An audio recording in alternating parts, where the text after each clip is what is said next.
If you guys are replacing your EGR on a Mazda 5, mine's a 2009, get ready for some fun. This is what you're gonna need. Very small, I think it's a 5/16 1/4" ratchet. Very tiny, with a tiny 10mm socket. See how that is? For tight corners. You're also gonna need another 1/4" ratchet with the long extension and a long socket. And if you have a swivel, it might come in handy. Mine broke, so I wasn't able to use it, but it should come in handy. Something to make a gasket. I use this copper spray gasket. The original EGR had this metal gasket with the coating on it. The coating obviously peels off. When I ordered my new EGR valve, it did not come with it. So that's the old EGR valve. Obviously, you're gonna have to take off your air box, undo your terminals on your battery, remove all the filter area, unplug a lot of cables. Right now it's just resting. This is the EGR. I had to remove a bunch of these hoses. This guy was attached to that. Give yourself some space because you're going to need it. That's where it sits. It has 2 bolts. They're impossible to get to. This is your upper radiator hose, and there's another one below. So this you can push down. You can stick your long socket with the 10mm, so you can remove the bottom bolt. The top bolt, you're gonna need this little, and you can't do well, this is what I got. If you have something smaller, it's even better. So this guy, it's gonna go something like that, and you turn it, and then you start ratcheting the top bolt out halfway, and then you got to remove your little ratchet, and then with pliers or whatever you can. What I did was I just pushed this hose down, and I stuck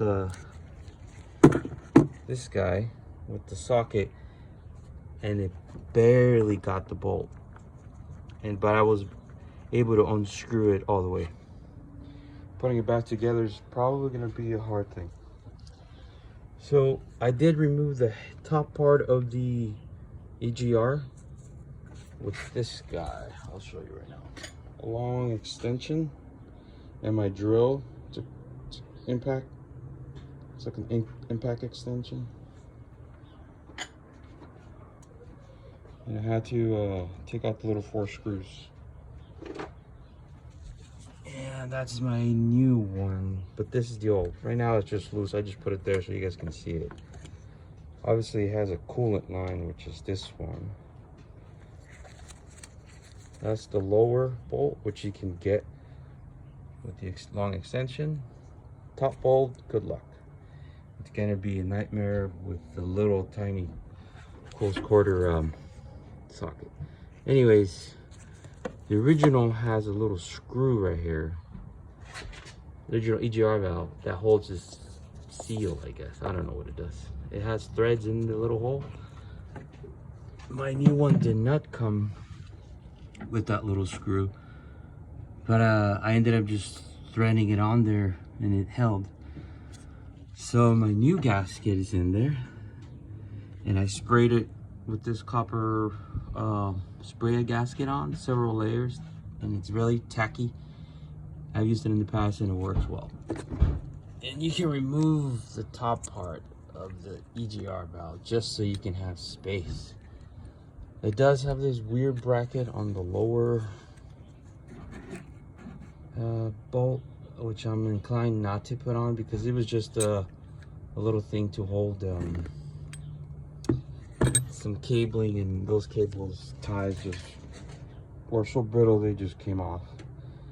Anyways, so that's what it looks like down there. The top little hole is weeping coolant. I did not need to drain the car at all. You can if you want to remove the hoses to make it easier, but I just don't want to do that. All right, what else can I tell you? Yeah, remove the top solenoid, I guess. It's like a solenoid. So you can have room when you put it back.